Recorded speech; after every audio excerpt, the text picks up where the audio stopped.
bonsoir Backseat, bonsoir le chat.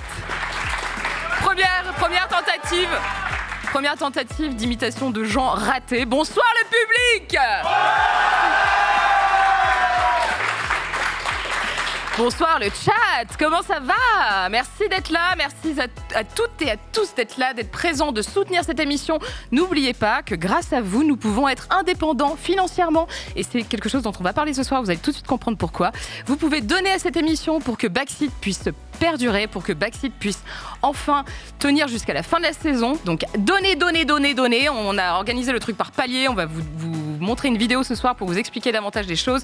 Bref, donnez pour cette émission. Merci d'être là, merci d'être aussi nombreuses, aussi nombreux.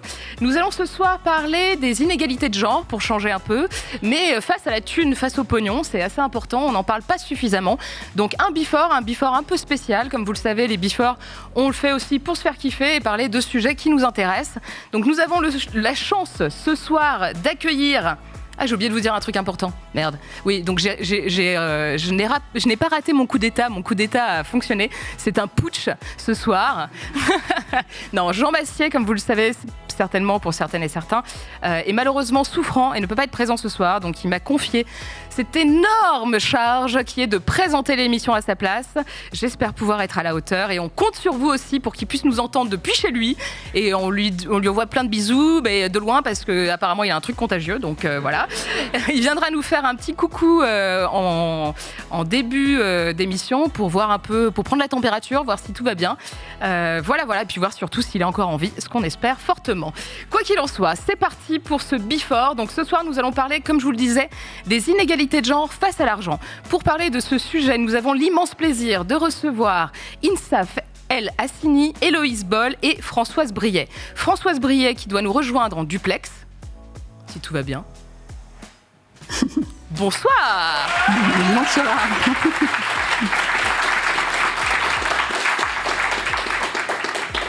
Bonsoir Françoise, comment allez-vous? Très bien, merci de votre invitation. Avec grand plaisir. Françoise, je vais le dire, vous êtes donc directrice générale de la Fédération nationale Solidarité Femmes. Est-ce que vous pouvez nous expliquer de quoi il s'agit précisément? Alors, la Fédération nationale Solidarité Femmes est un réseau de 78 associations qui accompagnent des femmes victimes de violences, en particulier conjugales. Et la Fédération a créé et gère depuis 1992 la ligne d'écoute nationale 3919 violences femmes info. Merci beaucoup. Françoise, si vous êtes là ce soir, c'est aussi pour parler des violences économiques. Et à ce sujet, la FNSF, c'est votre petit nom, donc la Fédération nationale Solidarité Femmes, son acronyme FNSF, a lancé un clip de campagne, une campagne de sensibilisation aux violences économiques. On va regarder le clip avec vous et ensuite on reviendra sur cette campagne. Vous allez nous expliquer un peu pourquoi vous avez décidé de lancer cette campagne. Pour leur couple, ils ont choisi iMoney. Ah, c'est génial. Dès que ma femme doit faire un achat, je suis alerté. C'est vraiment pratique. Avec ça, c'est moi qui décide des achats de ma nana. Pour garder un œil sur l'argent de ma femme, c'est top. Je vois sa demande de dépense immédiatement et je peux l'accepter directement. Ou pas. Là, c'est pour une pizza pour les gamins? Je peux transférer toutes ces allocations direct sur mon compte. Ah bah tiens, elle veut payer son abonnement de bus. Non, mais y a pas moyen, je refuse. Non, mais sérieux, elle peut très bien faire à manger, non? Il va falloir qu'elle soit très gentille avec moi ce soir si elle veut que j'autorise son paiement. De toute façon, on s'aime. Donc ce qui est à elle est à moi.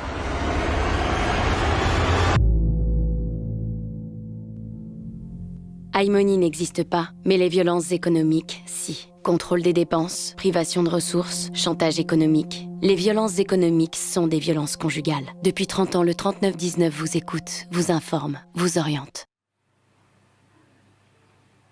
Alors Françoise, donc il y a un an, la FNSF décide de se saisir de ce sujet. Pourquoi? Quel était l'intérêt de cette campagne qui est relativement choc? Qu'est-ce que vous vouliez faire passer comme message avant tout? Dans les violences conjugales, on connaît les violences psychologiques, verbales, physiques, sexuelles. Et il y a deux violences qu'on connaît beaucoup moins, ce sont les violences économiques et les violences administratives, qui sont souvent liées aux autres, ou qui peuvent d'ailleurs être avant les autres formes de violence. Et ce sont des violences qui sont très prégnantes et qui freinent le départ des femmes victimes de violences.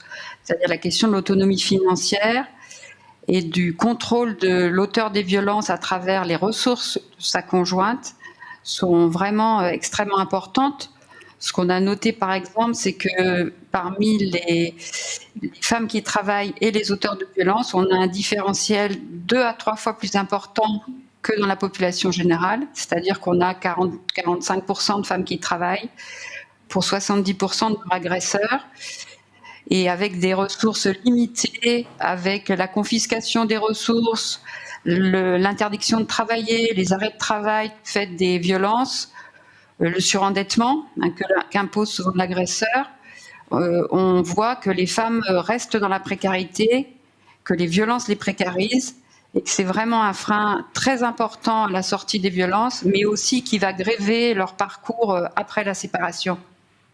Donc là, on a vu ce clip assez choc, la campagne que vous avez donc menée il y a un an. Vous vouliez, j'imagine, déjà sensibiliser dans un premier temps, faire entendre et expliquer ce que ça recoupe, qu'est-ce que c'est que des violences économiques. Vous, en tant qu'association qui œuvrait au quotidien auprès des femmes et accompagnait les femmes dans leur parcours de violence, comment vous faites en sorte de les accompagner lorsqu'elles sont victimes de violences économiques ? Alors, on travaille avec elles déjà sur toutes les autres formes de violence et on va les accompagner aussi à retrouver un emploi, retrouver leur confiance en elles et leur estime de soi, et puis leur permettre justement de retrouver toute leur autonomie financière. Ça veut dire ouvrir un compte bancaire, par exemple, parce que parfois certaines femmes n'ont même pas de compte bancaire. Retrouver leurs aides auprès des services sociaux. Ça peut être par exemple les allocations familiales qui sont parfois directement versées sur le compte de l'agresseur. Leur permettre aussi de se projeter aussi dans une formation, dans un emploi mieux rémunéré, et de les aider aussi à reprendre confiance en elles dans leur capacité à gérer leur budget. Il faut savoir que les femmes souvent sont dans leur domicile avec le paiement du loyer, elles peuvent aussi occuper un logement, elles ne sont pas forcément dans la précarité et tout d'un coup elles vont devoir quitter le domicile malheureusement avec leurs enfants, se retrouver soit sans hébergement, soit dans nos centres d'hébergement, soit auprès de proches. Et c'est vrai que c'est important qu'ensuite, pour la suite de leur parcours, qu'elles puissent aussi disposer de ressources, mais aussi pallier aussi par exemple un surendettement, ça veut dire déposer plainte pour justement cette confiscation des ressources ou voire limitation de leur signature dans des emprunts alors qu'elles ne sont pas au courant. Voilà, et essayer de dénouer aussi les fils de ces violences économiques qui vont les empêcher de pouvoir être autonomes. Et puis un dernier point, par exemple, c'est le non-paiement des pensions alimentaires pour les enfants, qui va aussi gréver aussi leur parcours et les empêcher de pouvoir avoir des ressources pour la suite de leur vie. Alors, je voulais peut-être vous poser... Il y a un écho, donc j'ai un petit peu de mal. Mince, désolée. Petite question. La ministre déléguée aux droits des femmes, Isabelle Rome, a annoncé la mise en place et le lancement d'un PAC Nouveau Départ. J'imagine que les associations telles que la vôtre ont été associées à cette initiative. Quel est votre regard sur cette proposition ? Alors, c'est une proposition intéressante. Maintenant, il faut savoir que les associations ont déjà des actions en termes de logement, en termes de soutien financier.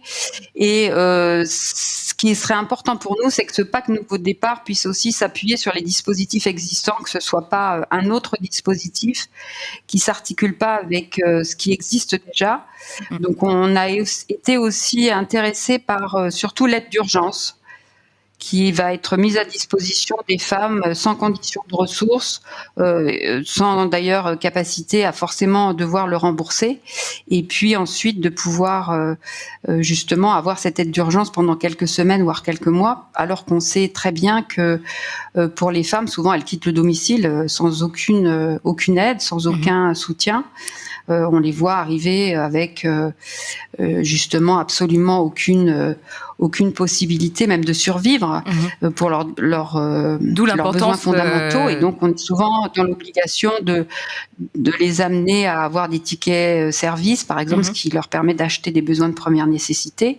Mais voilà, les associations peuvent pas pallier non plus au manque financier. Et donc, l'importance pour nous aussi, c'est que l'auteur des violences soit aussi impliqué dans le remboursement de cette aide financière. Merci Parce beaucoup. qu'après, ils sont responsables de cette situation. Merci beaucoup Françoise. Vous parliez justement d'autonomie financière, l'importance d'arriver à gérer un budget, etc., etc. Nos autres invités qui sont là ce soir avec nous, je vais les recevoir maintenant en plateau. Donc il s'agit de Insaf El Hassini, Héloïse Boll. Je vous invite à nous rejoindre en plateau s'il vous plaît.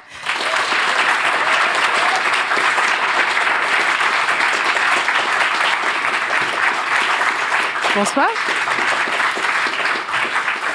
Bonsoir, merci beaucoup à toutes les deux d'être présentes ce soir sur le plateau de Backseat. Vous êtes les co-autrices de cet ouvrage intitulé « Aux thunes citoyennes ». C'est quand même un véritable manifeste, on peut en parler, et un guide pratique qui, en fait, permet aux femmes de s'emparer de leur autonomie financière et de faire en sorte justement à être complètement autonome sur ces questions, notamment de budget, etc., etc.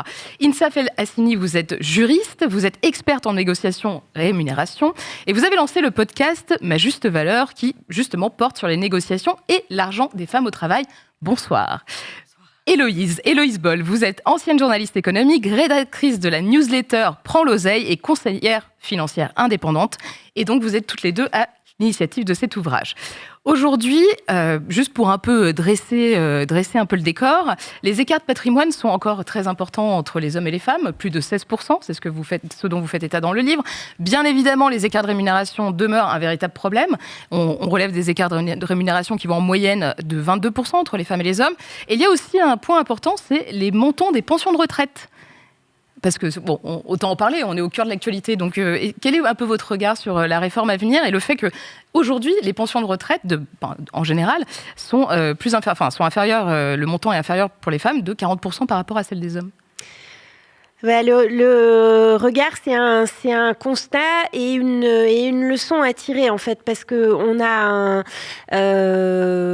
on voit nos mères, nos grands-mères avec effectivement des pensions qui sont considérablement plus basses que celles des hommes. Alors ce chiffre de 40%, il est parlant. Quand on le transforme en euros, c'est 777 € par mois en moyenne de moins. C'est pas rien, c'est vraiment colossal.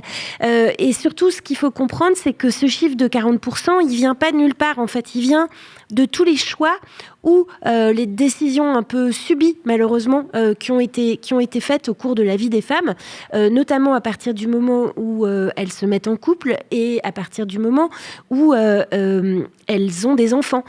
Et où il y a toujours, régulièrement, un des salaires à sacrifier ou un des temps pleins à sacrifier parce que finalement, il y a beaucoup de travail à la maison, il y a un petit dernier qui demande plus d'attention que les autres, etc.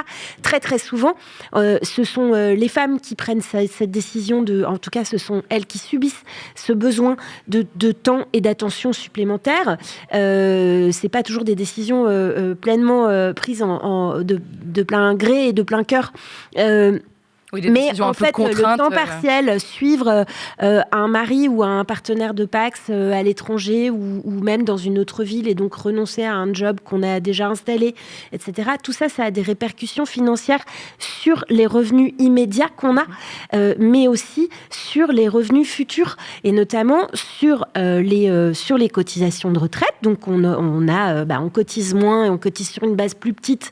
On cotise parfois moins longtemps quand on a eu des arrêts, des grosses interruptions de travail, on se retrouve avec et évidemment on cotise sur des salaires de toute façon qui à la base sont aussi plus bas. Donc on se retrouve avec toutes ces petites différences mises bout à bout et ces choix, ces non-choix, ces décisions qui ont eu des impacts qui sont pas toujours si visibles au départ, parce que quand on est en couple, finalement, tout est un peu mélangé, le revenu global, on s'arrange, etc. Et ben en réalité, ça a une influence et une incidence colossale sur les revenus financiers des femmes à la retraite, et donc sur leur sécurité financière et sur leur capacité à partir et à être autonome. Et ce qui est assez intéressant dans votre ouvrage, donc après je vous laisserai peut-être le présenter davantage, mais moi ce qui m'a beaucoup marqué, c'est qu'en fait, vous partez un peu du postulat, et c'est d'ailleurs ce qu'a fait aussi Titu Lecoq dans son dernier ouvrage sur le couple et l'argent, que les femmes sont peu éduquées à la question de l'argent. Il y a vraiment un gap entre les garçons et les filles. Vous dites d'ailleurs, à l'école, on vous apprend un métier, mais on ne vous apprend pas à négocier votre salaire, on ne vous apprend pas à être autonome sur la gestion de son budget au quotidien, etc. Donc vous aviez envie, est-ce que j'imagine que c'est un peu ce qui vous a poussé à écrire ce livre, de donner des outils très concrets, parce que votre livre est vraiment très concret, avec des petits tableaux, etc., des questions, pour vraiment se poser la question de à ce moment-là, je vais postuler un nouveau job, quelles sont les questions qu'il va falloir que je pose, comment je dois rédiger le mail. Enfin, c'est vraiment très pratique, donc très intéressant. En fait, c'est quoi la volonté de base ? En fait, avec Héloïse, on a eu cette envie-là d'éduquer les femmes financièrement. Je pense que déjà, dans nos travaux, chacune de notre côté, moi, ma vraie spécialité, c'est l'argent au travail. Héloïse, c'est l'argent dans la sphère privée.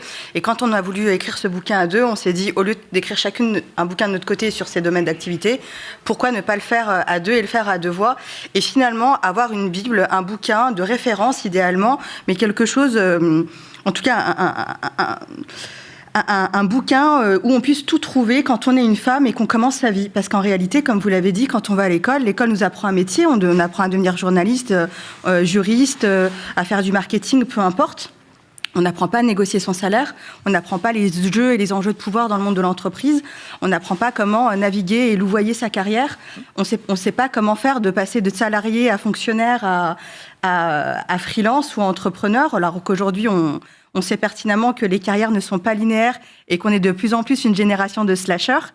Donc, on ne sait pas tout ça. Et du coup, soit on vient d'une famille où l'éducation financière est assez ancrée et finalement, ça se transmet avec l'éducation, soit on vient d'une famille où on n'aborde pas trop ces sujets-là. Mais dans tous les cas, en fait, on est un peu livré à soi-même. Et du coup, l'idée, c'était vraiment de pouvoir apprendre à négocier son salaire, apprendre comment demander une augmentation de rémunération, savoir quand on se lance dans l'entrepreneuriat ou le freelancing, comment faire pour négocier ses tarifs, pour mettre en place sa structure. Et puis ensuite, une fois qu'on a gagné cet argent-là, une rémunération à sa juste valeur, comment on fait pour épargner, faire un budget, etc. Et ça, c'était la partie d'Héloïse. Merci beaucoup. Je vais en profiter parce que Françoise doit nous quitter dans peu de temps. Françoise, j'imagine que vous devez quand même accueillir ce type d'initiative de manière assez positive. Qu'est-ce que ça vous inspire, ce type d'ouvrage à destination des femmes, et en quoi ça peut vous être utile, vous, dans votre travail au quotidien, dans l'accompagnement des femmes victimes de violences ?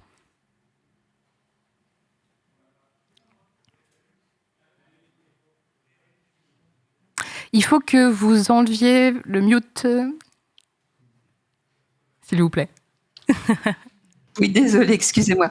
Non, je trouve que c'est un ouvrage extrêmement intéressant parce que les femmes sont éduquées à s'occuper des autres dans le care et pas forcément à avoir des perspectives dans la révolution de carrière, dans les révolutions financières, à devenir vraiment très autonome financièrement. On voit bien que la question aussi qui se pose, c'est dès qu'il y a un enfant, c'est comment les femmes passent à temps partiel et comment elles baissent aussi leurs revenus à partir du moment où il y a les enfants, comment elles sont finalement beaucoup plus en charge finalement de l'éducation des enfants, de tout ce qui va toucher aux enfants, et comment finalement elles ne sont pas préparées, y compris au moment de la cohabitation ou du mariage, à se préparer aussi à ces questions d'avoir leur compte bancaire, de pouvoir évoluer aussi au sein même de la sphère privée ou de leur emploi pour justement conserver une activité professionnelle importante et avoir des ressources suffisantes justement parce qu'en cas de séparation, et ça arrive à de nombreuses femmes, pour ne pas avoir des difficultés financières et se retrouver dans la précarité. On sait très bien que après la séparation, les femmes sont beaucoup plus impactées sur le plan financier que les hommes. Et puis évidemment, ça fait partie de notre travail avec les femmes ensuite, lorsqu'elles sont victimes de violences, pour essayer de retrouver cette autonomie financière, comme je l'ai dit, mais aussi de se préparer aussi pour la suite à avoir des ressources et à être beaucoup plus indépendante économiquement. Merci beaucoup Françoise, merci d'avoir été présente avec nous. À bientôt peut-être sur Brexit ou Merci, ailleurs. puis désolée de devoir vous quitter, mais on vous en démarre prie, en merci fait les d'avoir 30 été ans là. du 39-19, et donc on a un joyeux événement anniversaire. important à ce sujet. Merci. Au revoir, merci revoir. beaucoup. Alors, je me tourne à nouveau vers vous, du coup. En quoi cet ouvrage est féministe? S'il l'est. Il est féministe parce que l'idée c'est de en tout cas d'essayer de donner des clés pour reprendre et revendiquer nos droits économiques qui sont théoriquement qui sont là sur le papier. En théorie, on a les mêmes droits que tout le monde, on a les mêmes droits que les hommes, on a droit à une rémunération, à notre juste valeur. On est quand même... malheureusement, le constat est quand même depuis de très longues années qu'on n'y est pas et qu'il y a toujours des écarts de rémunération, y compris à temps de travail égal, qualification égale et poste égal entre les hommes et les femmes. Et puis, on a théoriquement... oui, alors on a le droit d'avoir un compte en banque, mais enfin le compte en banque, le droit d'avoir un compte en banque, c'est bien, mais si par ailleurs on se retrouve dans une situation où les 3/4 du pouvoir économique est concentré dans un couple aux mains des hommes, aux mains d'un homme, ça va pas non plus. Si on est victime de violences économiques, et ça arrive quels que soient les milieux sociaux et que finalement on se retrouve dans une situation où les actes de propriété ont été passés au nom de monsieur, où on a considéré que on va faire 50-50 même si dans les dépenses, même si les deux gagnent pas du tout la même chose, etc., etc. Eh bien, en fait, ces droits économiques, on a du mal à s'en saisir.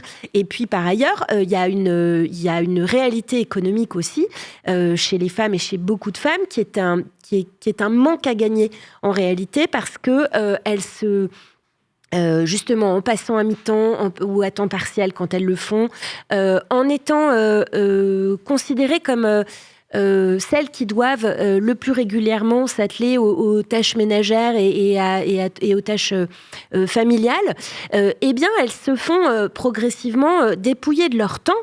Et le temps, c'est de l'argent. Et donc, en se faisant dépouiller de notre temps de façon incalculable, permanente, et comme si c'était un truc qui n'avait pas de limite, on se fait dépouiller de notre pouvoir économique. Et en fait, nous, ce qu'on a voulu faire, c'est pas...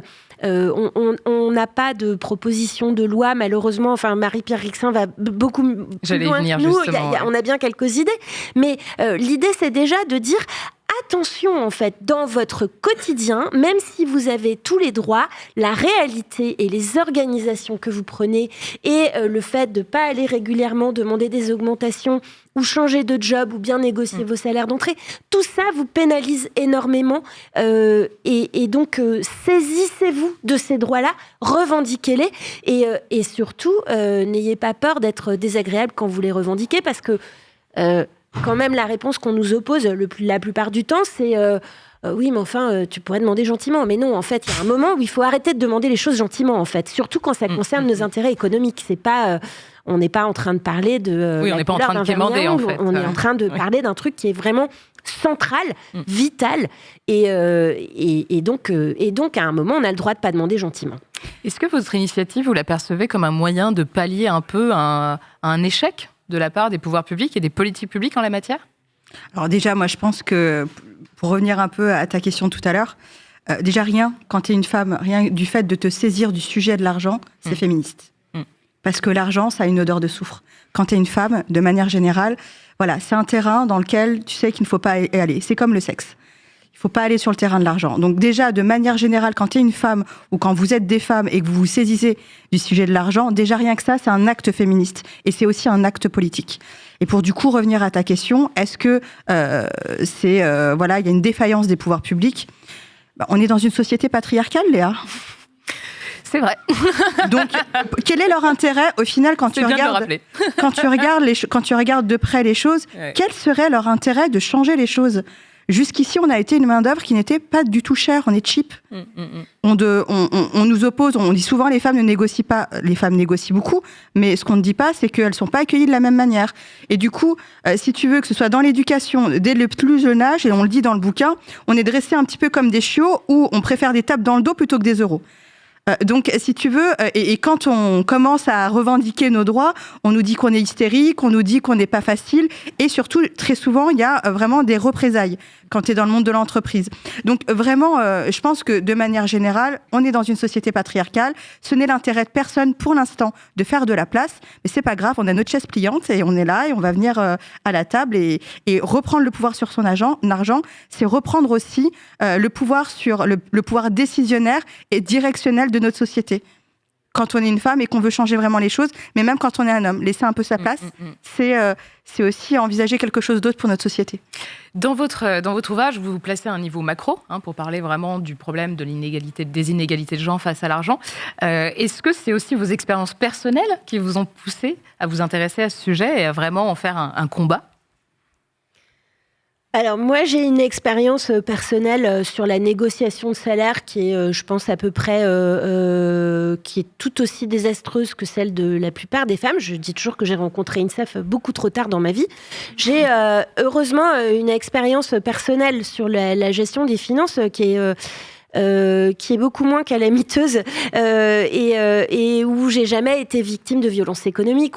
Ça s'est bien passé, etc. Sauf que depuis longtemps, j'observe quand même certaines disparités et certaines vraies inégalités. Et puis, les chiffres, on les connaît depuis longtemps. Aujourd'hui, il y a plus de travaux et des choses plus détaillées, mais les chiffres, ils sont pas nouveaux.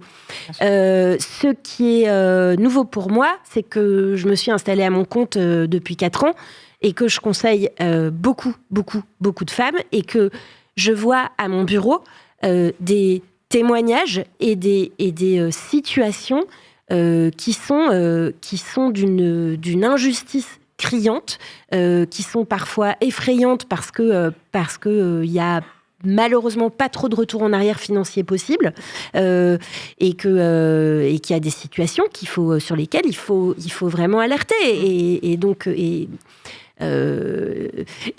plus je vois de femmes venir avec des sujets compliqués, alors elles viennent pas toutes avec des sujets compliqués heureusement, mais plus j'ai envie d'en parler et de dire attention, cette situation-là est une zone de danger, cette situation-là est une zone de danger, cet argument-là entendu chez vous, avec vos pères, avec vos frères, de temps en temps, ce sont les pères aussi et les frères qui peuvent avoir une espèce de mainmise et d'emprise sur la façon dont une femme peut gérer ses finances. Bien sûr.